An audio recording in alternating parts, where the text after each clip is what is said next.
Olá pessoal que acompanha o canal do Contra os Acadêmicos, tudo bem? Esse vídeo é uma continuação da série onde eu discorro sobre cada um dos capítulos da obra O Saber dos Antigos. Se você ainda não viu o vídeo de apresentação, onde eu comento sobre o prólogo e o prefácio também, dá uma olhada lá, porque, bom, para você saber sobre o que é o livro mais no geral, né? E entender a continuação do que eu vou falar aqui hoje. E lembrando também que o link para a livraria para comprar esse livro vai estar aí na descrição, então não deixe de dar uma olhadinha lá. E bom, hoje eu vou comentar sobre o primeiro capítulo, que se chama Reducionismo Cientificista da Razão.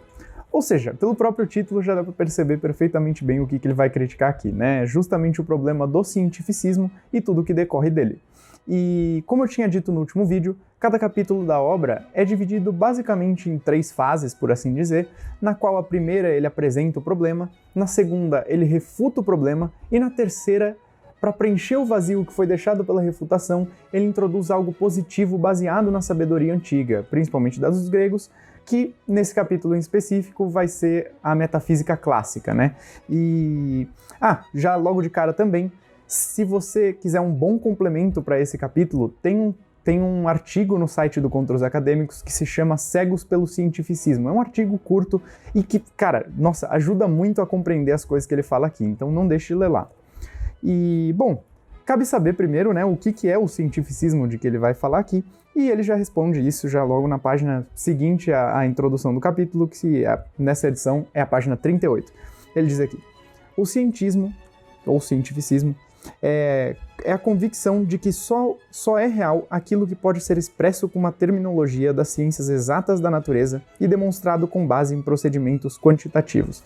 Ou seja, o que ele está querendo dizer é que o cientificismo é a crença de que todo conhecimento válido e verdadeiro só pode ser encontrado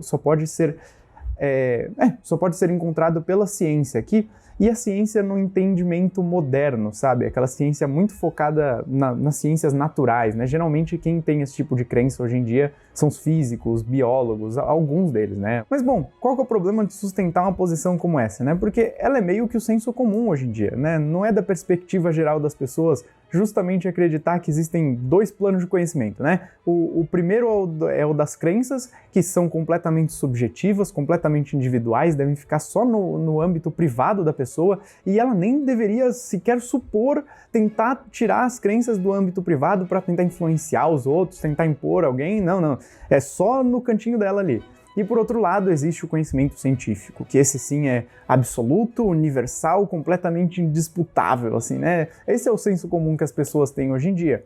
E, bom, já logo de cara esse pensamento está errado, ele vai demonstrar aqui, mas ele também gera um outro tipo de problema, que é o tecnicismo, né? Porque a partir disso as pessoas começam a acreditar que a finalidade última da ciência é apenas produzir mais e mais poder do homem sobre a natureza por meio da técnica.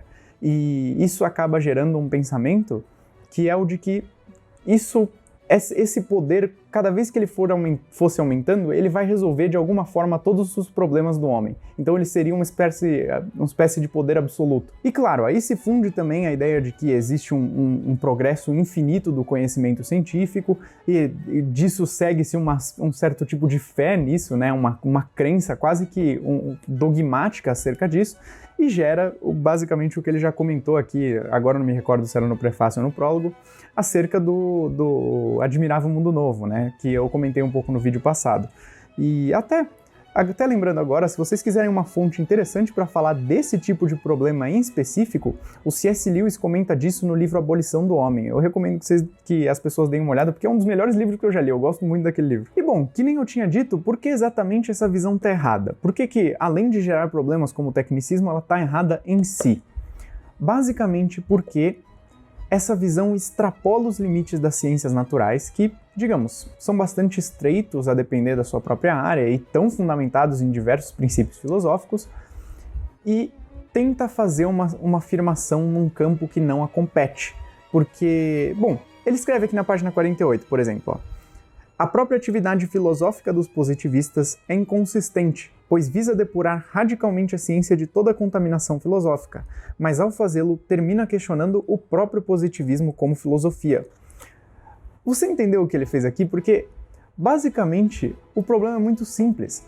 O cientificismo não é a crença de que todo conhecimento verdadeiro e válido é o científico, mas essa afirmação de que o conhecimento científico é o verdadeiro não é uma afirmação científica do jeito que eles estão vendo. Ou seja, você refutou a si mesmo, é autorrefutante esse negócio, porque se você diz que todo conhecimento verdadeiro é o científico e não chega nisso a partir da ciência, bom, você acabou de entrar em contradição aí. E olha, parece um erro meio ridículo, mas tem muita gente grande que cai nisso, e principalmente nisso de se esquecer que as ciências naturais estão baseadas em pressupostos filosóficos. Olha, tem 2 casos exemplares que eu me lembro aqui. Um deles é o debate que o William Lane Craig, que é um apologético, teve com o Peter Atkins, que é um ateu cientificista. E aí eu lembro que o Peter Atkins, ele virava no meio do debate e ele falava, não, porque a ciência é onipotente, você pode me falar algo que a ciência não pode provar? E aí o Craig, ele basicamente vira, não, eu posso falar 5 coisas que são muito razoáveis de acreditar que a ciência não pode provar. Ele começa, né, os princípios lógicos e matemáticos que a ciência pressupõe, então prová-los seria andar em círculos, a própria ética, né, porque o bom não está no campo das ciências naturais, o belo, que também, assim como o bom, também não está no campo das ciências naturais, as verdades metafísicas, que também fogem do campo das ciências naturais, e elas são muito razoáveis de serem acreditadas e muitas vezes pressupostas. E, por último, ele diz que a coisa mais engraçada, ele vira a própria ciência. A ciência não prova a si mesma, porque cai nesse problema do cientificismo. E aí o Atkins fica olhando meio pra ele assim, tipo, nossa, cara, puta. Ele não sabe nem o que falar, né, porque basicamente o Craig estava certo. E o segundo caso exemplar disso é o Stephen Hawking, no livro O Grande Design, ou O Grande Projeto. Em inglês chama The Great Design, porque ele começa o livro afirmando que, não, a filosofia está morta, agora as ciências naturais podem responder todos os problemas do homem. Só que daí, na página seguinte, ele começa a fazer uma discussão metafísica, ou seja, teve um cientista que também é filósofo, que chama John Lennox, que ele escreveu um livro em resposta. Eu li esse livro, é muito engraçado, porque ele diz, pô, se a filosofia morreu, ela ressuscitou na próxima página, porque o Hawking começou uma discussão metafísica, né? Então, bom, fica aí de aviso esses 2 erros exemplares de pessoas grandes que têm um conhecimento bom, mas que caíram, infelizmente, nessa contradição, nesse erro bobo. Bom, mas aí voltando ao livro, depois ele vai apresentar algumas refutações diversas ao cientificismo que são boas, mas que ele mesmo vai falar que elas ainda estão um pouco contaminadas com o pensamento positivista e que, portanto, elas acabam por ser fracas em alguns pontos importantes. Mas de longe, a melhor que ele apresenta é a do Karl Popper, porque, bom, o Popper, ele basicamente tirou aquela ideia, essa concepção de que a ciência se pauta pelo conhecimento absoluto, verdadeiro e cumulativo. E ele basicamente formulou que é muito melhor assumir que a ciência ela se pauta, na verdade, pelo princípio de falsificabilidade. Eu vou ler aqui o trecho da página 49 em que ele comenta sobre isso. Mas Popper, por assim dizer, inverteu a situação e mostrou como o sucesso técnico e o próprio sucesso preditivo não são garantias de verdade. Uma teoria falsa pode fornecer predições corretas e constituir a base de uma tecnologia eficaz. Por outro lado, nossas teorias científicas não passam de conjecturas, sempre expostas ao risco de serem refutadas, em suma, desmentidas pela experiência. Assumiu como critério de demarcação entre a ciência e a não-ciência a falsificabilidade. Esse princípio separa as asserções significantes em 2 grupos bem distintos, os das asserções significantes e não falsificáveis e o das asserções significantes e falsificáveis. Só as asserções falsificáveis têm caráter científico. No âmbito das não falsificáveis, incluem-se também os enunciados da metafísica. Bom, se você viu o vídeo em que eu comentei sobre o Trivium, você sabe que tem lá aquela coisa das proposições de necessidade metafísica, etc. É justamente esse o campo, né, de caráter não falsificável. Ao contrário da ciência, que possui caráter falsificável pela própria lógica interna do processo, do método científico. Porque, como ele mesmo diz, uma teoria falsa pode ter um sucesso preditivo e pode formar uma tecnologia eficaz.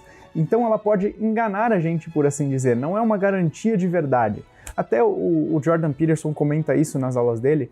Ele fala, é muito melhor você ver a ciência, os fatos científicos, não como verdades absolutas, mas como ferramentas úteis de certa época, porque eles são constantemente renovados dentro do próprio processo de busca por mais conhecimento científico. Ou seja, resumidamente, para que a ciência se mantenha ciência, para que ela continue sendo esse método de busca por cada vez mais conhecimento, ela não pode se pautar na verdade, ela se pauta justamente na própria lógica interna dela, nesse processo de constante renovação, e por isso ela não tem uma autoridade impositiva, por assim dizer, ela não tem esse tipo de autoridade que as pessoas esperam e colocam nela hoje em dia.